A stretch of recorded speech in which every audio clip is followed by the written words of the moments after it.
Hi, guys, and welcome to another episode of Pickles and Vodka Podcast.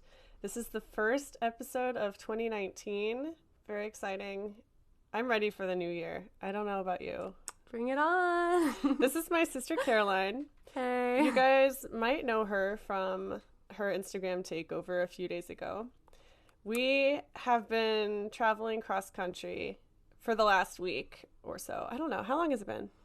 It's felt like forever. It's felt like forever. 2 years ago. No, it's been since the 26th. The 26th. So as we are recording this, it is December 30th. Wow, that's only 4 days. It's felt like an eternity. Yeah, that's crazy. Oh my god, you guys That's nonsense. Don't listen to the calendar. You guys don't know what I've been through personally. Caroline has probably been through more because she's been driving my stressed ass around. But I'm the calm one. Caroline is the calm one in this situation. Okay, so we left St. Louis on the 26th and spent the first night in South Dakota. After the Badlands. We traveled through the Badlands in the snow. Yeah, it was bad. Snowing nonstop. I am not used to driving, period, since I don't own a car, and driving in the snow, forget it. I was just so stressed out. You were. I was so sad. Oh my god. So we drove through the snow for like 14 hours that day. Spent the night in Montana. Montana was better, but then it was beautiful. It was gorgeous. First of all, like the mountains were the backdrop of everywhere you looked. Our Airbnb host in Montana was this sweet old lady named Phyllis. Phyllis! She made us breakfast, and she was like, I wish you guys could stay longer. Yeah, she was the best. Shout out to Phyllis. Everyone needs a Phyllis in their life. Everyone does. I just felt, like, supported. I know. So, yeah, Montana was great. We crossed through a bunch of states that day. I don't even know.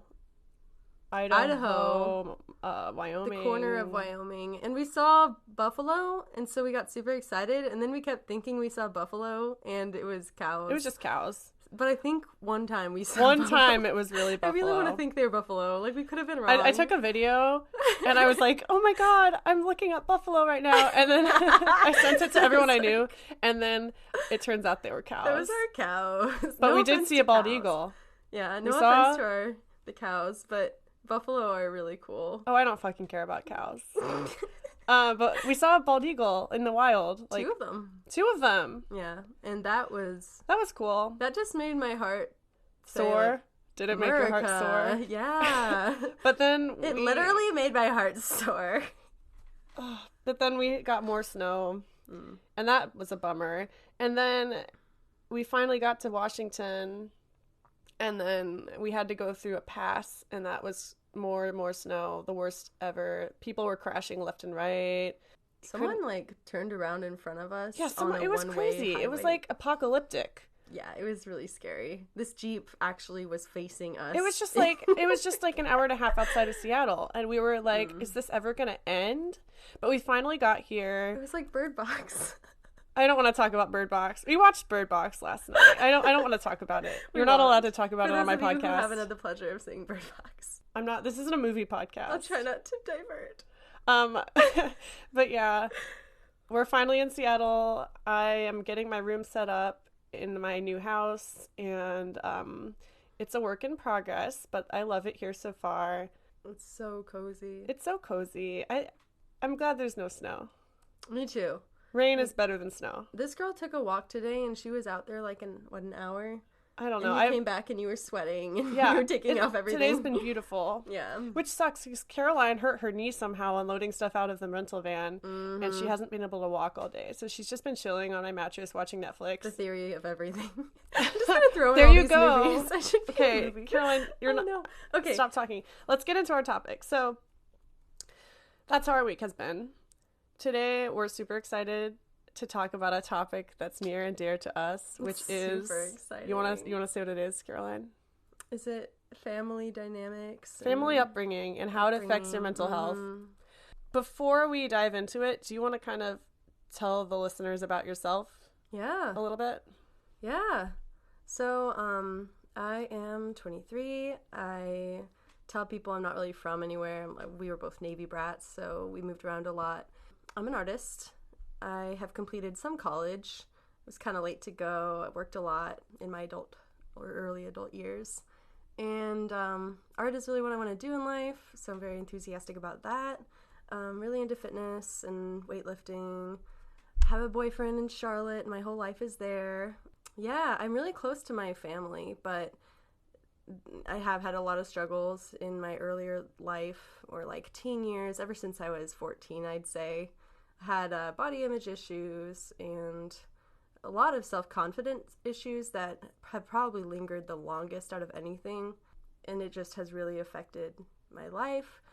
But I'm happy to say I'm in a really good place right now. I think you can always get better, which is kind of an optimistic way of looking at things. Everyone says I'm super optimistic and bubbly, and You're the most positive person I know, I think. yeah, it's easy for me to have this bright outlook on life, which I think is fortunate, because obviously not everyone's that way. Yeah. But I definitely had my share of struggles from 14 to even like 20, 21. It was a really dark place. Definitely struggled with anorexia, which I think led to some depression. I was never diagnosed with either. I was too afraid to go to a doctor about anything, but I did go to a therapist for a while. When did you go to a therapist? That was from, I want to say my sophomore year, so maybe when I was like 15, 16, or maybe 17. Okay. I wasn't there. Yeah. So I didn't tell her the truth about anything, but I did tell her like struggles with self-confidence I was having in school, and I think she probably caught on. This is kind of like backtracking, but it makes me sad that so many people can't tell their therapist what's really on their mind. Yes, I so agree with that. Like, the only way they can help you is if you're open to them, and so many people, it's tragic that they're just ashamed of problems they have like that. Like, I haven't openly told most people in my life about that period. I still find it hard to be honest with medical professionals. To be for honest, whatever reason. I just it's feel like they have an agenda. Shame. Yeah. I think. Yeah. You talked in earlier podcasts about maybe an agenda. Like, I remember a question about that. Yeah, someone asked a question about how can you tell if they're really looking out for you as opposed to just, or it's just like a pill for every ill. Fixing a problem. But yeah. You were in therapy, but you didn't really tell the truth. No. And that was like 16, you said? Yeah, 16, 17. So, I went to this, I went from being homeschooled till 9th grade for me. Oh, tell them about, I don't think I ever mentioned this on the podcast. Ooh. We were homeschooled. You didn't mention that. Oh my God. Okay, I'm so excited to just dive into this. Yes. Okay, so our homeschool life, first of all, let me start with saying that everybody homeschools different ways. Yeah. Some are super involved with homeschool groups or, groups of any kind. We knew one family that would send their stuff to some professor or teacher in another state, and they were involved with tons of homeschool groups, and a lot of homeschoolers do rallies and debating or whatever clubs they're in. They're socialized. Very socialized. That wasn't us, though. Was not us. Yeah. At one point we had an online teacher, but that was considered very different. We, from kids, we were involved with church, but that was probably the biggest extent of our social lives, I'd say. Like, every week we would go to that, but we didn't really get onto the world much, and we were just kind of taught that certain things the word was secular, and that was like a bad thing. Okay, for some more background information. Yeah. There's 7 kids in our family. I'm the oldest. Caroline is number 3. Woohoo. Big family. Like Caroline said, our dad was in the Navy, so we traveled around a lot. That was one reason we were homeschooled. The other reason was our parents were very religious. My mom in particular wanted us to have a good religious background and not to be badly influenced. Yeah, by she didn't want us. be out there. She didn't want us to be hurt by like public school or whatever. Very positive meaning there. She meant well. Good intentions. Good intentions. Sure. That's what I'm trying to say. Yeah. Very good intentions. Because you do hear about kids getting bullied or kids going down a dangerous path, and well, yeah, but that can happen anywhere. Exactly. That's the thing. So yeah, we were homeschooled up until 2008. So from like 1994 to 2008, our mom homeschooled us. Yep. And there was one point where Carolyn and I were teaching our younger siblings. Like, I taught one of my sisters to read. Caroline taught the other one. I taught the youngest how to read and write. I had phonics with her, and I am so proud of that to this Yeah, day. it was great. Like, how many it did people... give us opportunities Yeah. some people just never have. Obviously, you can't look at anything from just one perspective. It had its good points and its bad points. We came to school, we tested very well. Yeah, so basically... I could have gone into 10th grade, and I chose to go 9th because I wanted to be with people my own age. Wait, you're fast forwarding. So as kids, we had these very Christian school books. Oh, yeah. That curriculum was so intense. The curriculum we used was very, very conservative Christian. Their approach on science and history was very problematic. I think it was problematic because it was one-sided. Yeah, they didn't explain other views. They were just like, this is how we believe the world works because the Bible says so. And as a result, I speak for myself when I say that I feel very behind my peers in terms of math and science. But on the other hand, reading, we read a lot. We had hours during the day to just go off and read. I mean, that's what I did. I would read for hours, and I still consider myself very strong in that area. Yeah, the focus was very much on English and the arts, the fine arts, and they gave us a lot of freedom to go out and be kids, play in the woods. We had a few friends, little neighborhood kids, and we weren't totally closed off from society, but for me at least, I was very introverted, and so same. Yeah, we were both very introverted, and being homeschooled on top of that, we just kind of kept to ourselves. Yeah, I think we were more introverted than we realized. At least in my case, I definitely was. I'm fast forwarding a little bit, but I went to school eventually in 9th grade, thinking I was just normal. But it turned out I was very shy. Yeah, so by the time 2008 rolled around, I was about to be a senior in high school, and Caroline was basically sophomore level.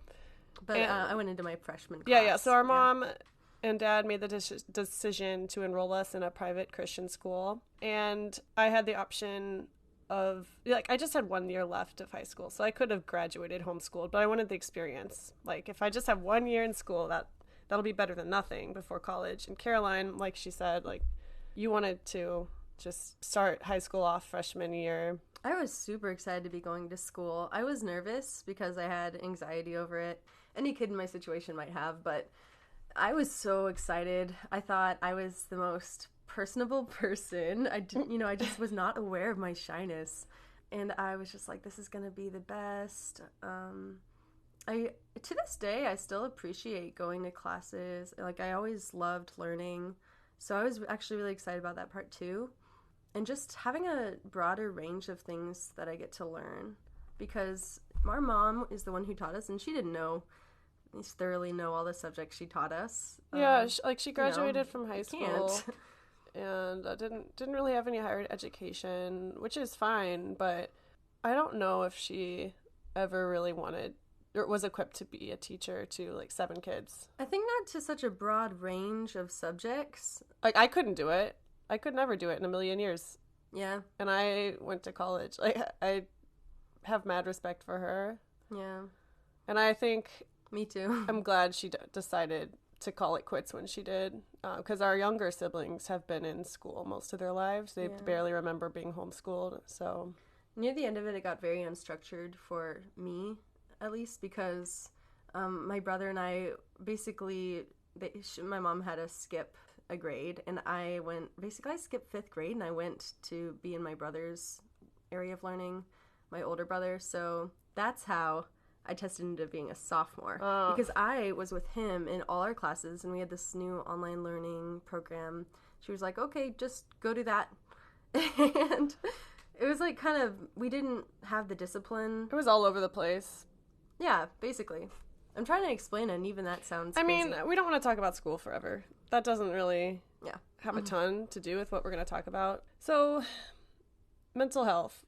You want to talk about maybe going into school and how that affected us, or maybe everything with our family that was going on at the time? Because I think okay, so when is the first time you started feeling different? Yeah. That's a good question. Because we've felt different our whole lives. Mm-hmm. And I kind of want to explore how that came to be. Yeah, I remember little instances from when I was younger, like 13, 14. Um, Actually, even when I was like 9, like I had this friend who went to public school and she was friends with a ton of kids and listened to all the music, like this Black Eyed Peas song that had just come out. And I was like, you can listen to this? Like, that's not filtered. We were only allowed to listen to classical music or Christian music. Yeah, or like kids songs or oldies. They liked the Beatles. Like, yeah. We weren't allowed to listen to modern music. Pretty much. It was considered secular, which was music. The word. Yeah. The S word. Yeah. So that's right. So I remember being kind of jealous and kind of feeling this insecurity where I wasn't at their level. Like, I remember once I went over to my friend's house and I was wearing this chunky striped sweater, and she had me changed to go to the movies. Like, I secretly changed into this butterfly shirt of hers. What? Oh, yeah. So I secretly changed, and she shopped at, like, Limited 2, which was a thing back then. It was like the Justice is Justice. now. Oh, my God. All the cool kids shopped at Justice. For all you who remember Limited 2, shout out. But, yeah, and that made me realize, is there something wrong? Like, am I not like other kids? Is there something to be ashamed of? Oh, my God. Remember our neighbors in Chicago? We moved to Chicago when we were both, like, in middle school age, and I remember our neighbors were super cool. It was a girl about my age and then her oldest sister, and they invited us to the mall one day. I remember just being really shocked that they would do something like that because we looked really dorky. We didn't dress stylishly at all. We weren't even allowed to wear jeans for the longest time because they were too, like, figure flattering. Yeah. I mean, we were just two dorky looking, awkward homeschool girls, and then these beautiful, cool girls invited us to the mall. And I remember being in the car with them on the way, and they were playing the pop station, and I just remember feeling awkward as fuck. Like, I didn't know what to talk about to relate. Yeah. I think they asked, like, what kind of music do you like? And I didn't really know what to say. Like, oh, I listen to the Lord of the Rings soundtrack every night. Like, it was just a really painfully awkward experience. From my perspective, maybe our upbringing made me feel this way. I just felt everyone else was other, and if any girl was even a little older than me or I guess more acclimated with the world, I felt like they were other. Like, they were older than me, they were more experienced, and I couldn't relate to them. I still feel like that as a 26-year-old. Yeah. It's person. rough. Like it's isolating when you can't connect with people, even when you're with them. Like, you're still isolated in some way. Yeah, like, we were sitting in the car with them, and we I think we both felt removed from the situation. Yeah. Because we were different. Yeah. And that feeling of being different has just always been around, I think. Yeah, you're kind of ashamed to assert yourself and make your voice heard because you feel like you'll slip up or they won't relate to you about it, or you just honestly don't have anything in your head that will relate to what they're asking about. Like, we didn't know about what music was out. We didn't really have our interests figured out that much. I was in art school, which was awesome because that was something that was really important to me. It was a big interest I had. I got to be in, like, soccer and basketball. We were put in sports for kids when we were younger.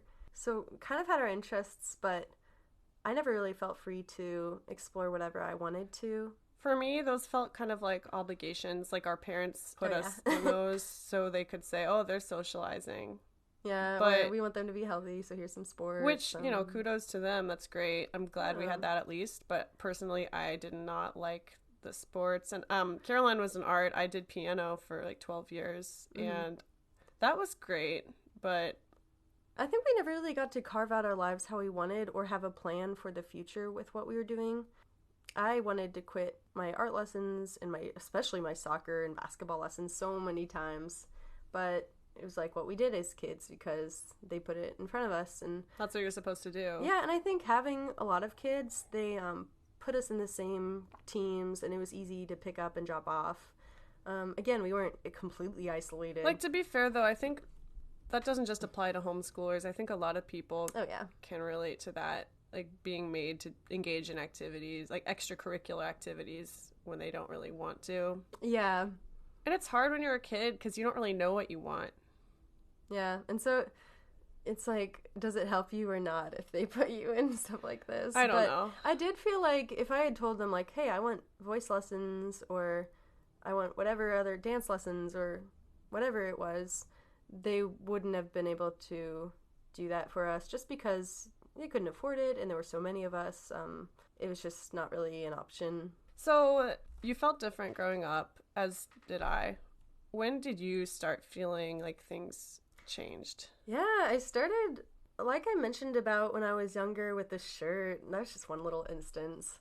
I always felt like I didn't quite measure up. Like at a slumber party with all these other girls, my one friend knew. And they all had their little bikinis, and I was in this one piece. Oh, and I was feeling ashamed of how I looked. I don't know if it was body issues or just the fact that my swimsuit style was different. And maybe instead both. of yeah, and the thing is, I stood out, and I think we all did in the way we dressed and acted. And maybe that's not the safest thing for a kid to stand out so much, like beyond even what we comprehended. Because we didn't really ask to stand out. We weren't really prepared to. We were shy. So when we did stand out, it was like, I just feel like I'm like kind of ostracized from everybody else in a way. Yeah. So I remember when I was like 14, 13, I would just see pictures of myself and be like, my face is so round, my arms are so flabby. And I think I wasn't proud of my personality. And so I focused a lot on my body and how I looked to people, because if they could appreciate how I looked without knowing me and knowing how shy I was and everything, I would be more likable. So you wanted your body to be the source of your confidence? I think so, yeah. And I definitely make that connection now because hindsight is everything. It really is. Like, I just was so shy. And once that was brought to my attention, like once I realized that being in school in ninth grade, I was like, here's a solution. And I remember I mentioned I had anorexia, never diagnosed, but I'm just sure about it. Like, it was terrible at one point for many years, actually. It was just all in my head, like, couldn't bring myself to eat, had severe like feelings about food that were very negative. And in ninth grade, I got really sick and I lost some weight, and then I looked at myself and I was like, oh, I like her better that way. And from that moment on, I don't even remember exactly how I slipped into that, but I ate less and less. And I just thought it was not a problem at first. I think that's how most people get into it. Nobody ever decides, like, yeah, I'm going to take this on. It actually didn't start with what I would call a diet, like a lot of people start that way, but I just didn't see any harm in it. I was like, oh, we eat tacos and cheese, and I was like, this stuff is unhealthy. And I just started cutting more and more out before I even realized how different I was becoming. It just was a slippery slope, I guess. There were a lot of very sad feelings that came with that. Christina and I shared a room for a long time, and I remember just feeling less like we connected. Well, I mean, yeah, I feel like that started when I was like 15. Yeah, and you were going through some very serious problems yourself. Yeah, I mean, I was self-injuring, and then I was dealing with bulimia and trying to hide it unsuccessfully. And like she said, like, we shared a room, and so I'm sure you knew what was going on, but we never talked about it. Yeah, and we used to be basically best friends. Like, I would always ask her, like, tell me your secrets, let's talk about what's going on in our lives. And she would just clam up because obviously she was going through some terrible things, and I didn't understand. I felt kind of shunned, I guess. We had someone else in the family who was going through a lot as well, and a lot of our parents' focus was on those stresses in our lives. So maybe I felt like nobody saw me. Yeah, I definitely feel like for a while their focus was on me or our other sibling. And you're a peacemaker. Yeah, that's what they always called me. Yeah, you like to maintain the status quo and make sure everyone gets along and that there's no conflict. Mm-hmm. At least that's how I always saw it. Yeah. Oh, I just had this memory that I've thought of throughout the years. I always wanted everyone to get along, first of all. And I was also a stickler for doing what was right. So I would kind of be a tattletale, a goody two-shoes, goody-goody. Like, that's what my siblings would call me. And so I wanted to be everyone's friend, but it kind of backfired on me by wanting everything to be right. I remember one night I was just crying in bed, and I went up to my parents' room and knocked on the door shyly. I was like, nobody loves me. And I just had that belief in my mind. How old were you? I was young when this happened, maybe 7 Aww. or something. And I was like, nobody loves me. And they kept saying, yes, they do, they do. But I was like, no, they really don't. So and do you feel like that stuck with you? I think it did. Like, I was kind of unwanted, or whenever I tried to do something right, it backfired.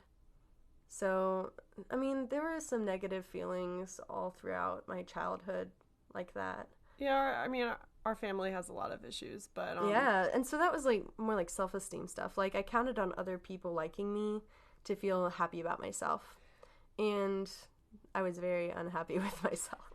So, okay, backtracking a little bit. Yeah. So we shared a room, and you felt like no one noticed you and your problems. So when I left for college, when I was 17, I think that's when your issues escalated. Because, Yeah. I mean, I wasn't really around when Caroline's eating disorder came up, but I remember looking at pictures and noticing that you lost a lot of weight. Mm-hmm. Yeah. But again, we never really talked about it. Yeah, like, I always thought Christina's going through her problems. If she knows about mine, things will get worse for her. And I was just, even if we were closer and even if she wasn't going through problems, I don't think I would have told her. I think it was such shame that I felt about it. Like, I wanted to be the golden child because that's kind of what the trend was with me. Like, I never caused problems.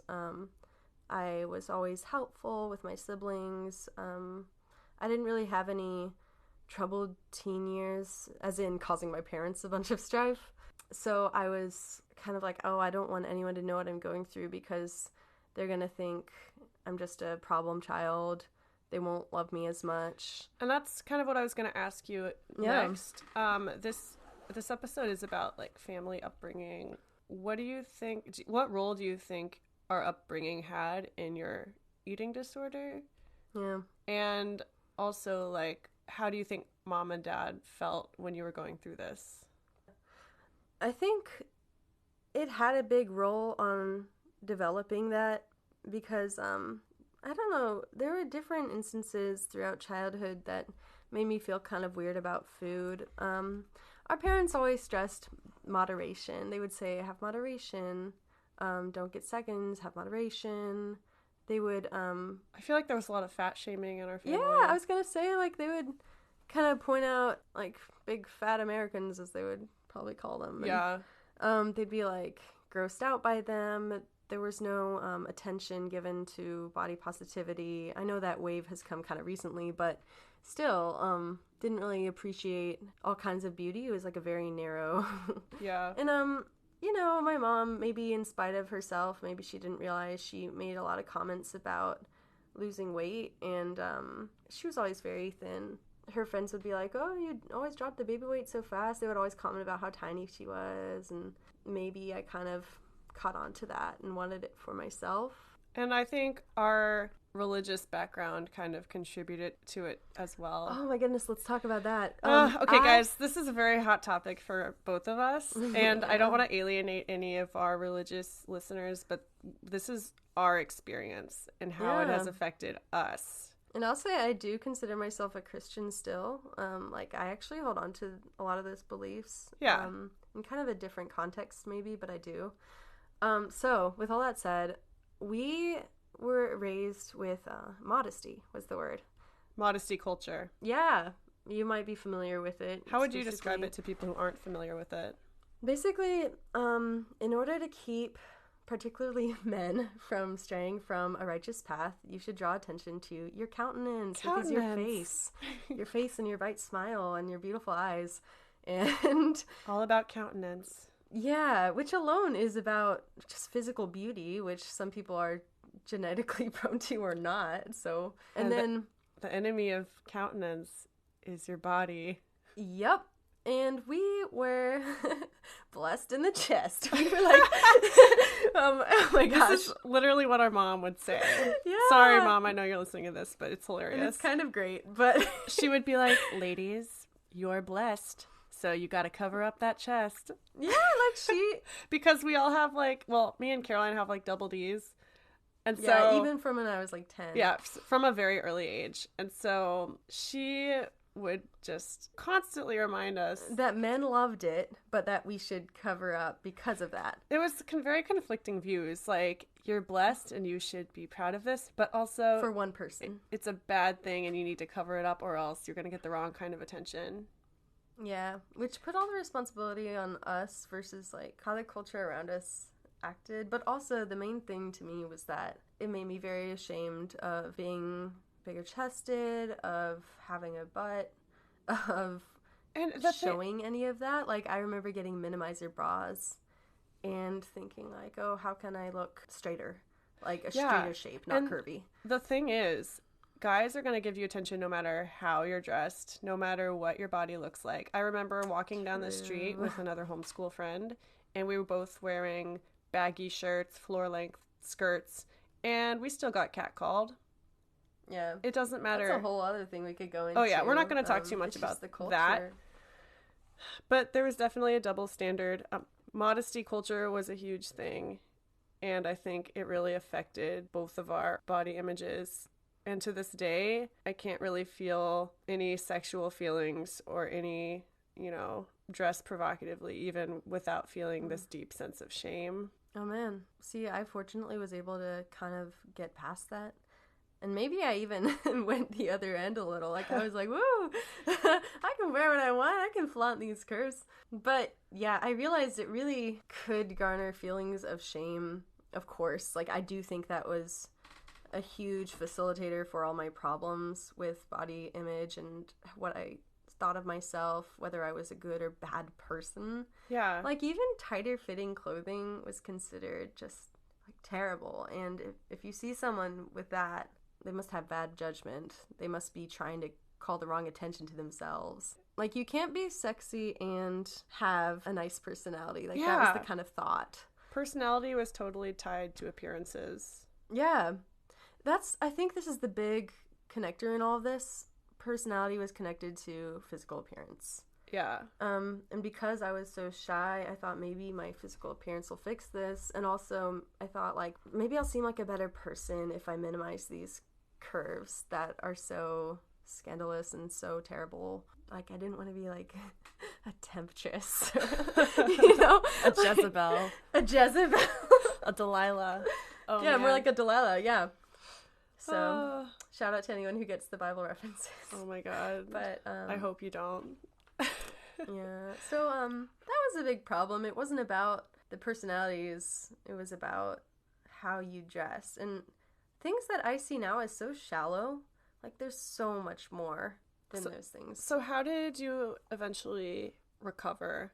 Recovery was a very long process. First of all, I was so deep into it at one point that I thought, oh, I will never recover. I just imagined myself one day. I always wanted to be a mom. I always wanted kids, a boyfriend. And I never dated throughout high school, probably because of everything going on, and I was shy and who knows. But anyway, I was just so insecure about myself, and I thought, deep down, I want these things more than anything someday.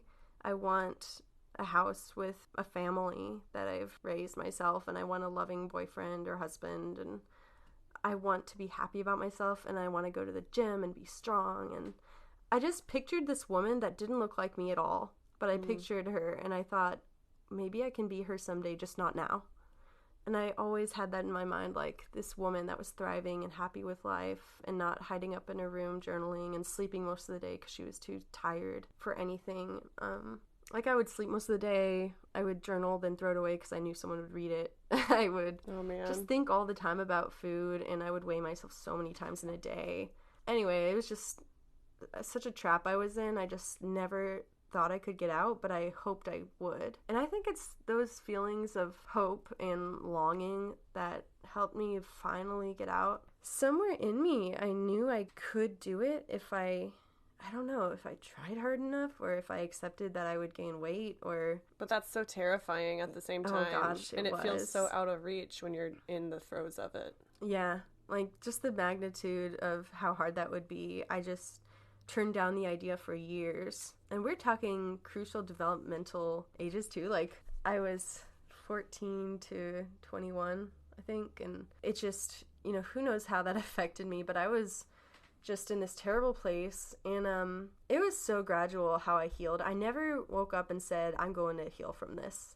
I never really meant to, but it was kind of a day by day, like listening to the other voice in my head that said, just like, you can do it. I remember going on forums that were kind of focused on healing and reading recovering stories and thinking, yeah, you're going to gain weight, but your body will balance out. Well, that's a huge first step, is like finding the right type of support or the right type of materials, because there's healthy ones and there's unhealthy ones. That's true too. Like, I think it's really good that you sought out the healthy ones. Could we talk a little bit about your recovery too?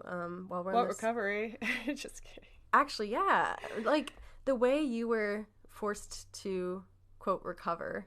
They put you in an institution and you had to gain weight there. Like they forced you to eat. Well, so when I was hospitalized at the age of 17, I think it was I don't consider that recovery because it was very short term. It wasn't. And when I got out, it just got worse when I went to college. And then I left that college and I lived in Austin for like 5 years, and the eating disorder kind of just went away for a while. And like Caroline said, I didn't wake up one day and just decide to recover. It just kind of happened.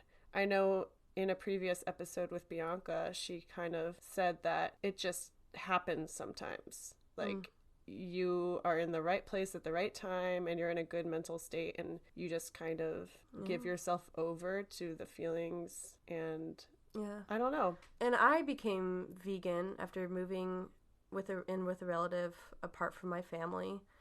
I think being apart from my family, first of all, kind of helped because I was afraid of them seeing me gain weight, especially, frankly, my mom. Like, I don't know why, but she would always comment like, you're looking healthy. Oh my God, like, healthy? She would talk about if a sibling gained weight, she'd be like, oh, he's gained some weight. And I was just like, oh, she'll say the same about me. And I was so ashamed of that. And our mom has had an eating disorder herself. So when she said that we were looking healthy, I think in my mind I associated that with fat. I don't know about you. Oh, yeah. Like healthy, I still hate the word healthy. She calls me healthy still, but man, like if you've gained a little weight and the next time she sees you, you've lost it again, she'll be like, you look really healthy now. I don't know. So, yeah. I don't know. It's words like this middle ground that you have to be, I think. I think because I know I do know she was concerned about me when I was very thin, and multiple people in my life. They didn't want me that way when I was so thin. And of course I never admitted to anything to them. They would question sometimes. By them I mean my parents, especially my mom. Like she would question sometimes, are you doing okay? But it never really went further than that because of course I would lie. Well, okay, so let's talk about that. Well, this might be getting off track a little bit, but family upbringing and like I think the amount of involvement a parent has in their kid's life has a big impact on how they turn out. True. Yeah. We were looking at different styles of parenting and how we thought about the theme of nurture versus nature. Yeah, so we did an Instagram poll about nature versus nurture. So nature meaning like this is just the way you turn out. Like it doesn't matter how you're raised. Your own tendencies. Yeah, like it doesn't matter how you were raised, you're going to turn out a certain way because that's just how you are. It's in your genetics. Versus nurture being the way a person's raised is what determines how they turn out. Yeah, how your background has shaped you. The majority of voters voted for nurture, that's right? Mm-hmm. A lot of them said both. Of course, there's a balance. I do fully believe that, if I was raised in a different environment, or, just under different terms. I love the people I was raised under. Yeah, we love our family. Don't get us wrong. Yeah, but if I was raised a little differently or just with a little body positivity sprinkled in there somewhere, I could have turned out very differently because I see now that I do have this personality that tends to love herself and be confident in who she is. And, that finally shone through. Yeah, so we were talking about how you came to this point. Yeah. So I can just say it was really gradually. When I moved apart from my family and moved in with a relative, it was pretty encouraging. I was biking everywhere, so getting exercise, I know a lot of people slip further into anorexic or Edno's tendencies if they exercise more, and it's just nothing but bad news for that. But with me, it helped me like see my body as a machine that I needed to fuel, and I just felt better when I gave myself more. And thinking of like, oh, I need to fuel myself and it'll be easier to make this bike ride 4 miles to work, I just felt better on it. It was almost like a survival thing. Like, I was working and it was so tiring, and I was like, this helps. Yeah. But again, like, I did have this thing where foods needed to be safe foods. They needed to be only healthy foods, quote unquote healthy. Well, you became a vegan. Exactly. So how much of that was tied into your eating disorder? I think I was on the track for healing then. I know also that, like, along with exercising more, people also, like, veganism can hurt people in that place. Because I had a lot of conversations online and people were like, oh, that just made things worse for me. But you told me that becoming vegan kind of saved your relationship with food. That's the thing. With me, personally, it helped so much. It made me realize that I could have big meals and not freak out, and it made me think of food as medicine, basically. Like, you're having this food to help your body. You know, it's not gonna be your enemy. And because I was only eating really healthy foods, like, when I say really healthy, to me back then that was just fruits, veggies. I was on an almost all raw vegan diet. So a lot of dates, bananas, apples, carrots, like, but I had so many more calories than ever. And although I did gain some weight, I kept reading over and over again, like, this is just the process. Like, I think it was 1, a vegan diet, 2, having to exercise more, and 3, being a part of some healing communities online that made me feel like this isn't something I really want to do, but I need to, and if I trust the process, I can get to where I want to be. Do you feel like you could have done all that had you been living with the family? It'd be less likely. I feel like with veganism, like, they might not have supported that, especially since they were getting my groceries. Yeah. But also they might just kind of laugh off and think it's ridiculous. What advice would you give to someone who has no choice but to live with their family, but they're also trying to have some control of their lifestyle and maybe recover? I'd say if you can work and make that money yourself and just be like, hey, I want to be a little separate from you guys. I want to be self-sufficient and get my own stuff. And I say that carefully because, like I mentioned, some people do slip further into, like, oh, I have to control everything. I can only eat these things. And they, like, it makes it harder for them. Yeah. If they are trying to heal, it might make them slip further into the ways of their eating disorder. So, oh, man, that's a tricky one. Yeah. You know, I never felt safe enough to confide in my family members. Obviously, that's, like, the quote right thing to do. And not everyone has, but okay. It depends on the parents too. I feel like if you had spoken with them, they would have been supportive. I feel like they would have sent me to a therapist or an institution, and well, not necessarily. They might have, like, cried about it with me. Well, yeah, they definitely would have cried. Our mom would have cried. Yeah, because she's been through that. And imagine seeing your children go through it too. That's probably your worst nightmare. Okay, so our mom is very emotional and wants the best for us, and if she hears that we're going through something rough, she just breaks down. Our dad is very logical and systematic, or like he has a PhD in humanities, so he's very pro therapy. He was a chaplain in the military. Yeah, so I think if you go up to both of them and tell them that you're experiencing something like an eating disorder, our dad would approach it in a more logical way, like these are the steps we can take, this is how we can get you help. And our mom would, like, maybe be a little emotional, but she would. I had a deathly fear of telling them because I thought we were on such good terms, and I felt like they would see me as a child, and I didn't want them to think that I needed help with anything. And when I developed all this, we had 4 people going through some really hard times. We mentioned you, the other sibling, my mom. Oh, yeah. Our mom. I mean, my mom has been very... Our mom. Yeah. She's very open about her past, and she has given me permission to say this on the podcast. She has struggled with addiction to prescription meds. And then Our dad has struggled with depression and PTSD. Yeah, PTSD, undiagnosed sleep apnea, which actually robs you of getting quality sleep throughout the night, and it can really have bad effects on your life. So this was all going on at kind of the same time. This terrible time in our lives. Yeah, it was, I mean, our family's a mess, but we love them. Yeah. And so there had been times when our dad got angry, and that made me very fearful. And I just wanted to not be confronted, not be yelled at, not be cried to. I wanted things to go smoothly and peacefully, maybe like I did when I was a kid. I mean, that's just your personality. Yeah, but since I was the cause of strife, I was just like, oh, they do not need this in their lives. I will deal with it myself. I never told anyone. You never told anyone. To this day, this is like the first time I've actually said it, because I told you earlier, like, I have moved so far past it that I feel free to tell anybody now. But it kind of scares me that if I were still dealing with it now, I probably wouldn't be telling you guys all these things. I probably would still want to keep it to myself. And that's really important to bring up to the people who are still struggling.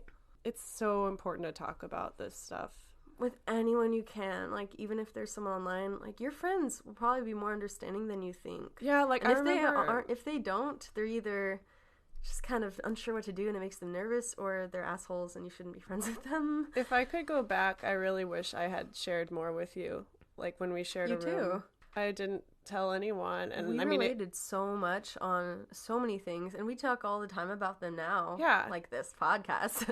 Yeah, we talk about this shit all the time. Yeah, we're like, we should make this into a podcast because it's just natural. I mean, Caroline and I have so much in common, but when it mattered, we didn't really talk to each other about it, and I wonder how much of a difference we could have made if we were open with each other. I felt like you would have judged me or thought of me differently. Yeah. And in my situation, it kind of all blew up in everyone's faces, whether I wanted it to or not. And I was scared of that. I was scared of everyone being worried for me or seeing me as this person who can't control herself. And yeah, I feel like people thought of me that way. Yeah, despite like the whole thing being over, like, I needed to have some control in my life over how I looked, how I felt. I always wanted to be healthy, like, and I kind of had this skewed version of what healthy meant. But anyway, it was about being in control, but I actually was the most out of control I've ever been, I'd say. Yeah, I mean, that's the reality of it. Yeah. I mean, I'm speaking from a place of not recovery right now. This whole trip has been kind of eye-opening because I've been really honest with Caroline about where I'm at.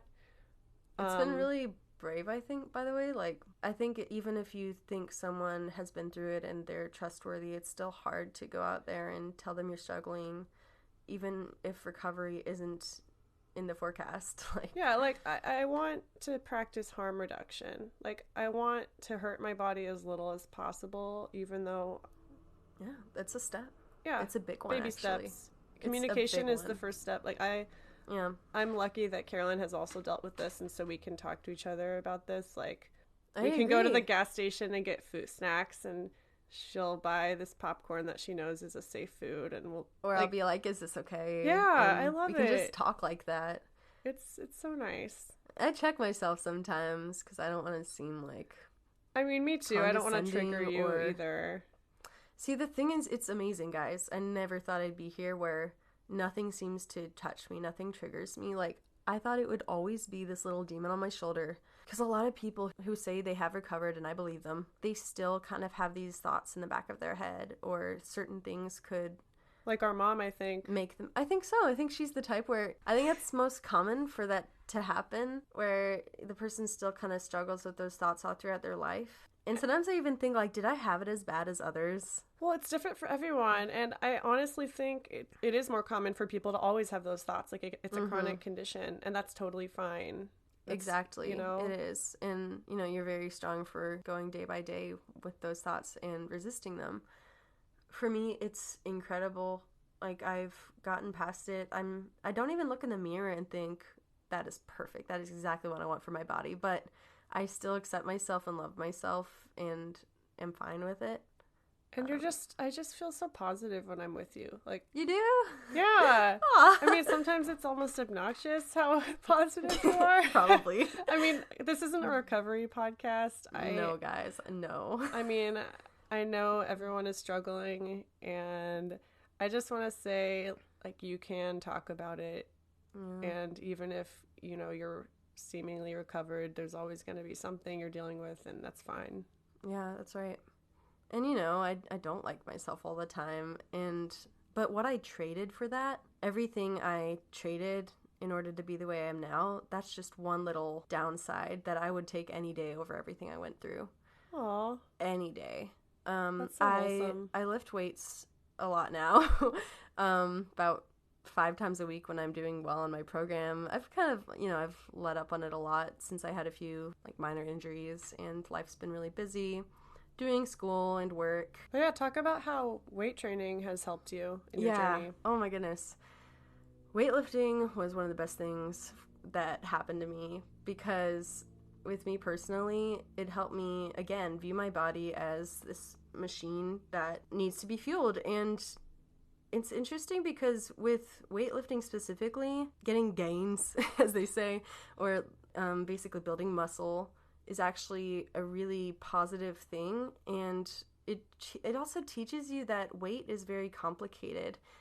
It's not all about the number being smaller. Sometimes you want the number to be bigger, or, you know, even if it is bigger or smaller, it's about composition. And this might even trigger someone who's going through something that...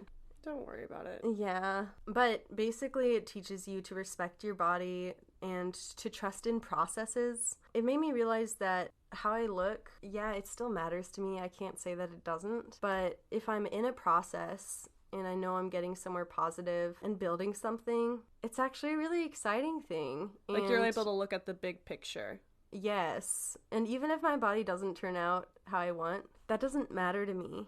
Because I enjoy going to the gym and seeing how much weight I can lift and sweating it out, and just, it makes me feel so good. And, you know, I have my protein these days. I have so many calories in a day. I don't count them anymore. I don't have a specific look I'm going for. Like some people in the bodybuilding community, they have specific goals and a specific body they want theirs to look like. But I don't have that. I just trust the process. That can be unhealthy too, I want to point out. Like people, okay, what is it? Orthorexia. What is that? I've heard the term thrown around, but I don't really know what it is. Orthorexia, as far as I know, is everything being very pure, and it often is like people who have veganism. Like, it's a disease. Oh my gosh. Cut out. People who are... I'm not going to cut it out. Please. Please don't do it. Blah, blah, blah. You have to cut it out now. I'm going to scream into this microphone. No, you have to cut it out. So... Oh my God. God, Christina. This is going off the rails. We're going to cut all this out. I'll cut some of it out. Please cut it out. Oh God. So, orthorexia, as far as I know, is having a condition where everything needs to be very pure, and there's a lot of restriction of certain things. Often it involves cutting out a lot of foods because in your mind there's this list of things that are good or bad. You know, it kind of folds into anorexia as well, but for instance, a lot of people who are vegan but have struggled with anorexia, they become orthorexic. Okay. I don't think the name so much matters. I think a lot of people have unspecified eating disorders and they don't want to admit it. Or a pile of them, or, you know, a certain part of... Or just tendencies. Yes. You do not have to have a label, guys. Yes, diagnoses are important, but if you know you're there and you relate so heavily... Like you, for instance, you were never diagnosed. Did you ever feel like that disqualified you from... Not at all, because... Okay. I thought about it when I woke up, I thought about it midday, and when I went to bed, I couldn't sleep because I didn't have enough food. I remember waking up one time and my heart just beat so irregularly. I was probably like 30 or 40 pounds underweight, and I was like, is this gonna be the end? Like, I just remember feeling so frail and so sick and so empty, and my heart just like beating really weird when I got up, and seeing stars whenever I got up from bed. And I was like, I'm not doing well. Like, Is my body gonna fail me? I remember I always tell people, like, one day felt extremely guilty about eating like 3 or 4 grapes one day. I was like so guilty about it, and I kept thinking about it. And let me tell you, like, that's not normal. No. And normal is different for a lot of people, but I mean, stuff like that, like you is eating a ton of food. Yeah, like that's also eating Like, disorder not otherwise specified. You it's know, just binging, like it there's goes on no all sorts of spectrum yeah. points. Like we're not here to diagnose Yeah, anyone. we're not here to diagnose like anyone, and we're not here to describe give it all, everyone but like a magic answer. Just it's okay to talk about it. If you even have a suspicion that, you know, something's not normal, just bring it up to a friend. yeah, or do your best to try. If we're talking about what helped me recover, I know this isn't telling people how to recover. Well, just share your experience. That's what this But is yeah, for. one thing that kind of got me through it all as well was, along with the theme of like treating your body like a machine, I just thought like, okay, I'm gonna eat this. Let's say it was a stick of string cheese or something, and I was like, yeah, it has fat. Yeah, I'm deathly afraid of that, but it also has calcium, and I'm probably really low on that. Anything I ate, I thought about what good it could do for me, even if it was kind of ridiculous. Like if I had even if it was something that was full of sugar, not something people would consider healthy, like cookie or whatever, I was just like, okay, at least like I know I'm lower on calories than that's recommended, and even though I don't feel like that, even though I feel like this is way too much, I can't possibly gain that much weight from this. It can't do me much harm. It's a cookie. I think it was some form of harm reduction that helped me eventually get to a better place. Like, I would just do my best to think, like, this is doing some good for me, or this is better than the alternative. Focus on the positives and take baby steps. And that sounds so cliche, but it's true. Like, you have to have hope for a better future. I think that's where you need to start. Especially if you are with your family still, or maybe you feel like your situation's never going to change, you don't have a lot of control over it. Yeah. That's really hard, but there's always something small you can do for yourself. Maybe you aren't in a supportive family and you can't talk to them. Yeah. Get involved in online communities. There's always people who want to listen to you. Yeah, I think all in all, your family definitely shapes you in huge ways, but it does not determine your future if you don't let it.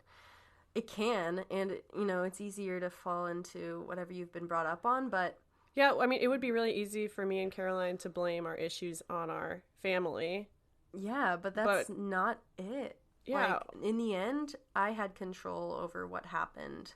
Your family might be problematic, but you can always change yourself. You do have control over yourself, not your family, not your circumstances, but you do have control over your actions. And I think a lot of us, although I think it's good to live in the present, it's important to reflect on the past too and how it's changed you, or think about your thinking. Like, why do I think this way? What happened in my life that gave me this opinion of a certain thing? If we reflect on our past, we can learn a lot for the present. But don't get stuck in the past either. I think that can be really unhealthy. Oh, yeah. Like, for me, I constantly think about stuff that happened in the past and what I could have done to change it. It's a downward spiral. Oh, man. Yeah, so, you can't look at the past with regret. Yeah, no regrets. No regrets. Yeah, like so many great cliches that are like I just I don't believe in regrets. So yeah, a lot of stuff happened in the past that I don't like, but I don't believe in regrets. I try to focus on how, like, what I can learn from them and just move on. And it is exciting to think about the future. It's scary, but I try to look forward to it and set new goals for myself. Yeah, like you've already lost the time that's the past, so don't give it more of your time in the present. It's a new year, you guys. We have a whole year to get shit done. So focus on those goals. Focus on little things you can do to make your situation better, to make yourself like yourself more. Yeah. I don't know, just get out there and have fun. You deserve some fun. It's true. And just realize that your family has had an effect on you. That's just a fact, but it doesn't have to determine your future. And you have control over whether you stay close to them and what you got from them or not. Like, they have a limited time of influence in your life. Oh, can I say something? Of course. I think it's so important to realize that you are allowed to cut off your family if you think it would be good for you. A lot of people say blood is thicker than water, like family is family. You can choose your friends, but you can't choose your family. But it's totally okay to cut someone out if they are harmful to you. If there's nothing good that comes from that relationship, it's totally fine to just cut them out. And you might experience some backlash from it. I'm not going to say that there's going to be zero consequences. But also know when someone has good intentions and they're just going about it wrong, like think, if I told them how harmful this is, maybe they would listen to me. This relationship could be healthier. And it's all about communicating that. Like, if someone clearly has good intentions, but they go about it the wrong way and it's harming you, if you can tell them that it's harming you, and that gives them the chance to change their ways, like maybe even suggest what would help you if they approach something differently or more sensitively. I think cutting someone out should definitely be the last possible resort. Yeah. But, I mean, some people just don't change. Yeah. And that's an unpleasant truth. I know that from experience with friends even. So you know better than anyone what the situation is and how it makes you feel. Gauge it thoughtfully, but... Yeah, for sure. Yeah. Great discussion. This was all over the place. It's all over the place, but you know what? I love it. Like, this is how our conversations normally flow. Like, this is a natural conversation between me and Caroline. We talk on the phone for hours, and it's just like this. And we still feel like there's so much we didn't touch on and so many paths we could have gone down that we didn't, because there's just... I'm going to cut that out. Never end. This is an amazing podcast episode. I got an email from someone who wants to be anonymous. She says, "Hello, I haven't had a very long history with mental illness, only truly realizing my issues shortly after starting college at 18. I'm 21 now. However, it's only because starting college that I've gotten to really know myself without my parents and brother. When I think of mental illness, I can never not think about how we were born and raised. There's always that huge debate, nature versus nurture. To me, I think 90% of who we become and how we change throughout our life is nurture. I've had a rocky upbringing with my family and suffered emotional abuse growing up at the hands of the people I should have had caring for me. That really puts a strain on how a child grows up, develops coping mechanisms, and overall their self-image. I am currently seeking counseling to help me deal with childhood traumas and the issues that still have an effect on me today due to them, major anxiety and poor self-image. But it's getting better every day the more I explore myself and continue to address my thoughts and issues. So to wrap it all up, here's my question/theme to explore. How do you think the way each individual is raised affects their mental health in the long run? Nature or nurture? Dun, dun, dun. So yeah, we kind of talked about this already, but what do you think? How would you... I think in the long run, things like your background and how you've been raised can definitely make it a lot harder for you, but you do determine your future. I agree. I think some people just have been held back by their background. And maybe some people's nature makes it easier or harder for them to get past something. I do think both fold into it majorly. Growing up, there was a lot of authoritarian discipline going on in our house, and for those that don't know, it basically means laying down the law but not explaining why. Yeah, focusing on obedience, punishment, and just doing as I say. It's a very structured background, like a very structured approach, and some people thrive under that. Like I have a couple siblings who are very disciplined and structured themselves, and they have very positive experiences. Like they do well under that kind of approach. Yeah. But again, like I have a few more siblings who do not thrive under those circumstances at all. Like they react very negatively to that, myself included. It just depends on your personality. I think there definitely was less of a focus on relationships because of that. Seeing parents as authority figures, and you can't be a friend and an authority. It's just one with that style. And I think, of course, it was their intentions to be friends with their children, you know, for their children and them to mutually love each other and respect each other. But there was this idea that we were the kids, we never knew better, and regardless of why, like, these were the rules. Yeah. And when you're brought up that way, it's just hard to be friends with your parents, like even as an adult, and to confide in them. I think, like, that's the thing. Like, I know I can talk to them now, but as a kid I had this fear, and I talked about it, but in my head, they would think of me so differently. In their minds, they would shun me and just think of me as a trouble-causing kid. And you definitely develop coping mechanisms to deal with that inadequacy. And I know, like, this person mentions she had, like, emotional abuse growing up, and I'm so sorry you had to deal with that. It definitely puts you at a disadvantage later in life. You know, when you get out of the house and you've suffered that kind of stuff, it's hard to figure out how to live like a normal human being. And I'm glad you are in therapy. I think it's so important for anyone. That's a big step. Yeah, it's a big step. Good for you. You're talking to someone, and, you know, that's brave, I think. Yeah, so, I mean, I know Caroline mentioned this earlier.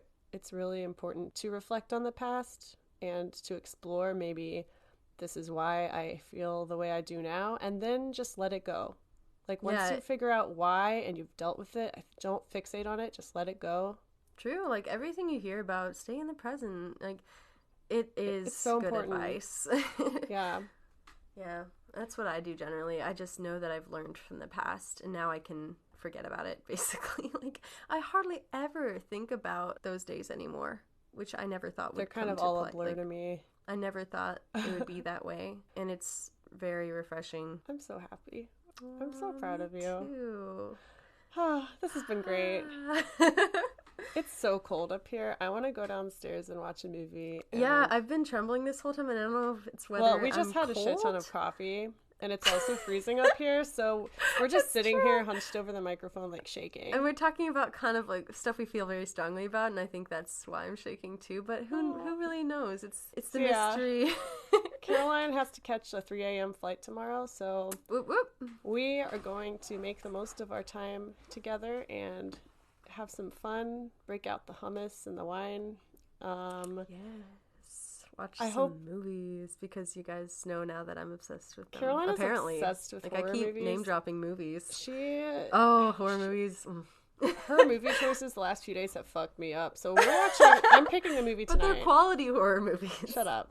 We're watching something of my choice tonight. So we're going to wrap your taste in movies, so no worries. Oh my God. Let's wrap this up. I hope you guys have a great first week of 2019. Actually, by the time this comes out, it's probably like halfway over. I don't know. More like 50 years, because this was so long and we're going to have to edit it. But we love you guys. Yeah, I'm so glad I could join you. Bye. Have a great week, guys. Bye.